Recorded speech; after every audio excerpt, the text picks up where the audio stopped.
Hi there, welcome to Sunnyside Journals. I have a tiny little thrift haul, and when I mean tiny, I very, very tiny. I mean, one, two, three, four, five, six things, and one of them you can't even see because I got myself an awesome new little tripod for my phone. So it's tiny, it's not bulky, and hey, it's doing the job. Yes, I had this big old clunker before that also was doing the job, but I was constantly tripping over it or falling into it, or it was coming crashing down because it was a big tall one that, um, freestanding full height of a human being. And this one it's just little, it fits right up on my desk, and I'm happy.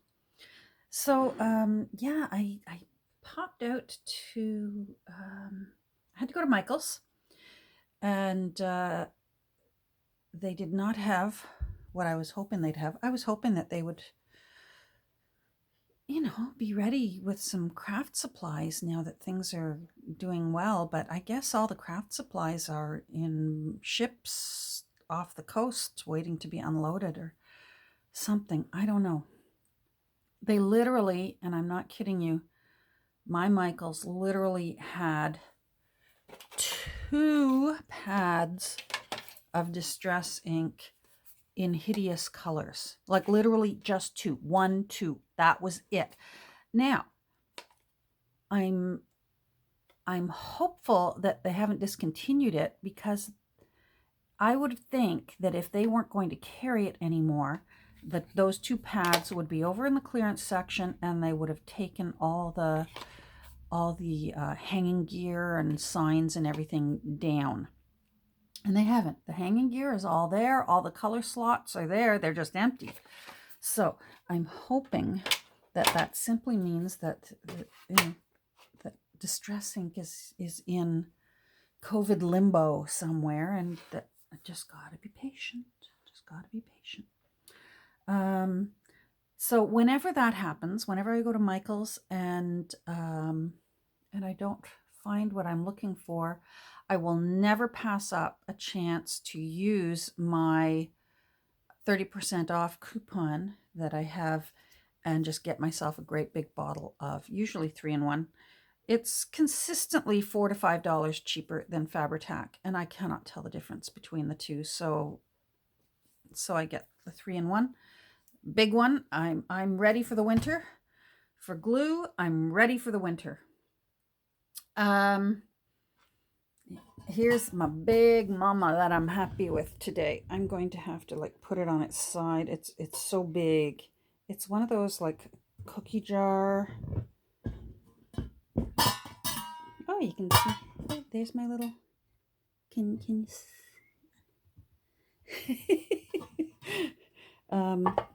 Yeah. Woohoo! So I'm really happy with this. Can you see my phone there? There's my phone. No, now it's gone. So anyhow, I'm wandering off topic here.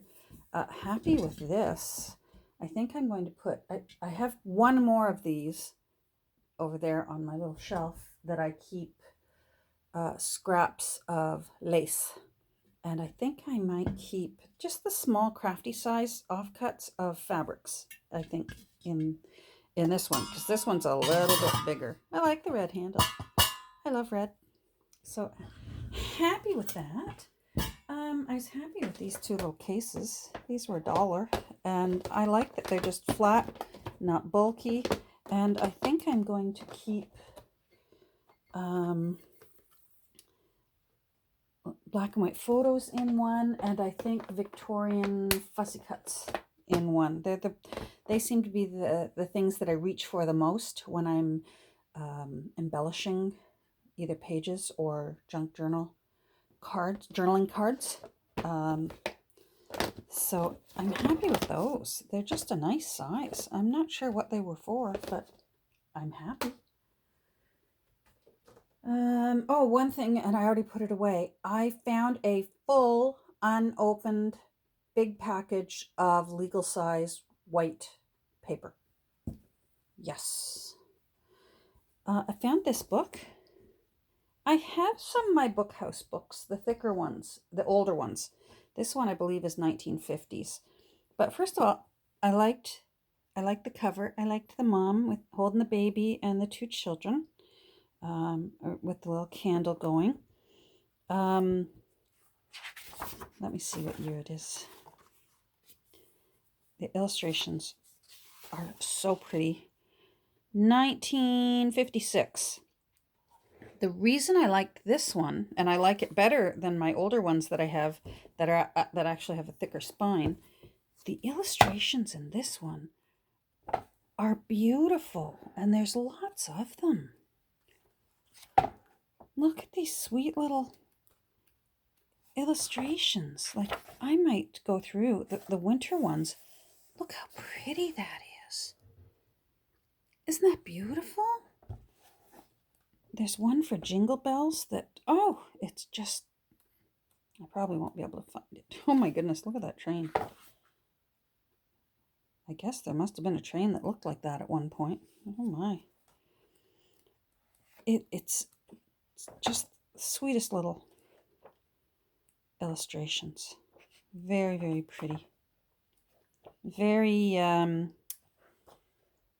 very Kate Greenaway-ish. Oh, that would be nice in a winter journal as well.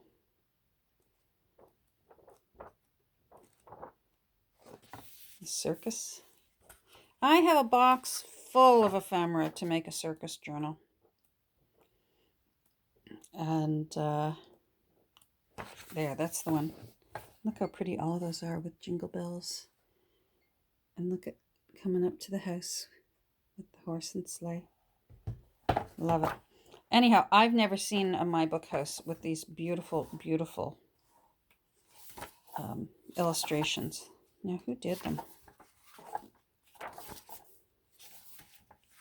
I'm curious. I wonder if it was a variety of illustrators, but they all look very similar. Edited.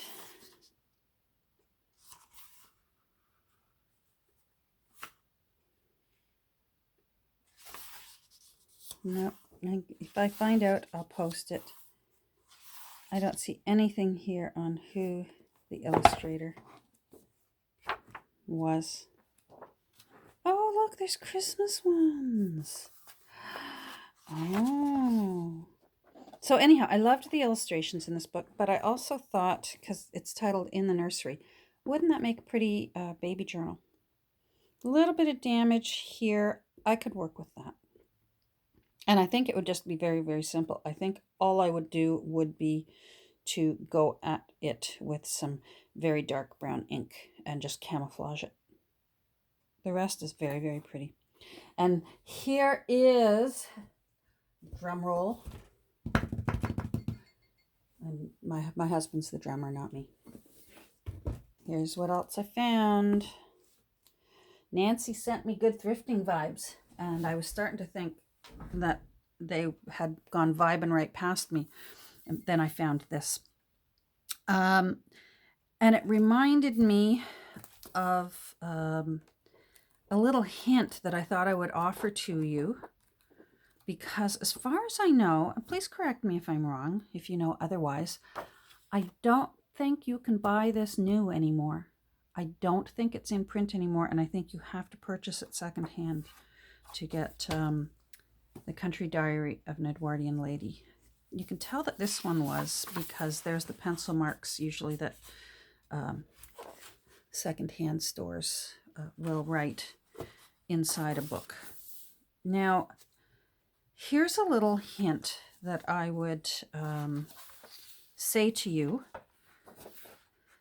if you're on the lookout for this book, and you're going to secondhand bookstores, thrift stores, rummage sales, antique shops, that sort of thing, is if the store you are going to has their books sorted check in more than one spot, because I have found this book in the art section.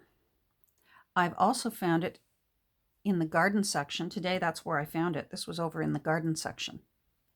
And then I have also, of all things, and it makes sense when you think about it, I've found it in the biography and autobiography section, because I think whoever was, oh, where do I put this book? They saw diary, and I have found it in the biography section of a book sale.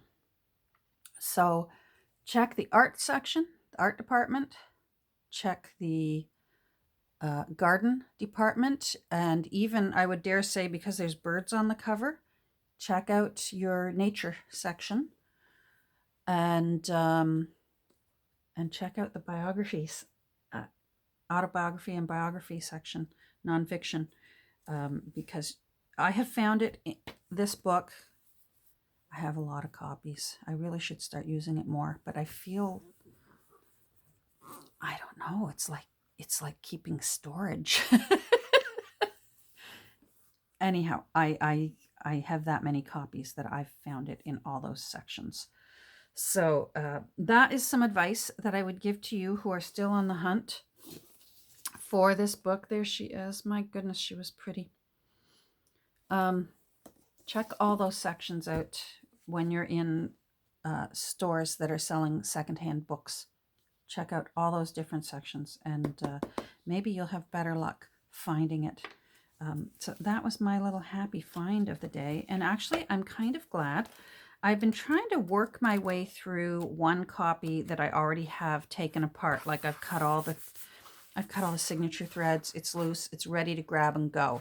But I don't have any loose grab and go December pages for the journals that I'm working on right now. I've used all these up last year. Like that. Isn't that pretty? So so now I feel like I could relax a little and cut open another book and make use of it, because it's a shame to leave it sitting on a bookshelf and not getting used. It's not doing anyone any good if I'm coveting it and leaving it on a bookshelf and nobody gets to enjoy how pretty this book is. So there you go. That a tiny little thrift haul, but just long enough to say hi and thanks for joining me. And I'm going to get back to work. So I'll talk to you soon. Take care. Bye.